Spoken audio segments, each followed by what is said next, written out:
घडीमा 4 बजिसकेको थियो।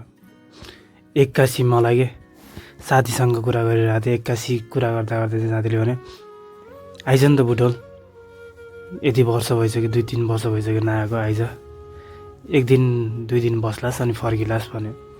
मैले पनि एक्कासी सधैँ सधैँ हुन्छ भन्दै कि, अनि एक्कासी झोला टिपेँ अनि लागेँ म आफ्नो गन्तव्यतिर। हिँड्दाखेरि 4:30-5 बजे थियो अनि आश थियो कि 8 बजेसम्म म पुग्छु भनेर।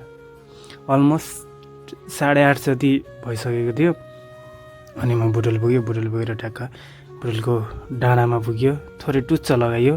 भोलि बिहान फेरि दाइहरूसँग भेटघाट गरेँ ठ्याक्क, अनि त्यहीँ बुटोलकै दाइहरूसँग। अनि त्यसपछि चाहिँ फेरि एउटा साथीलाई भेट्न जानु थियो।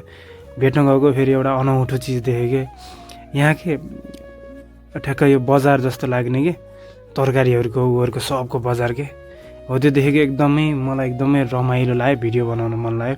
अनि एउटा मामा हुनुहुन्थ्यो हाम्रो पहिलाको साथी, अनि साथीको चाहिँ मामा। अनि मैले पनि मामा नै भन्छु, उहाँसँग लङ टाइम पछि भेटेको, खुसी लाग्यो कि आफ्नै काम तरकारी बेच्ने भयो भने डेन्जर खुसी लाग्यो। अनि त्यो कुराको उहाँको भिडियो बनाएँ।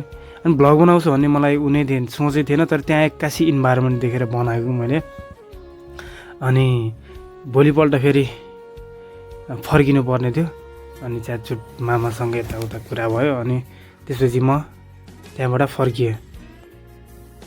त्यसपछि दाइहरूसँग छुट्टिएँ अनि हाम्रो ब्रदर।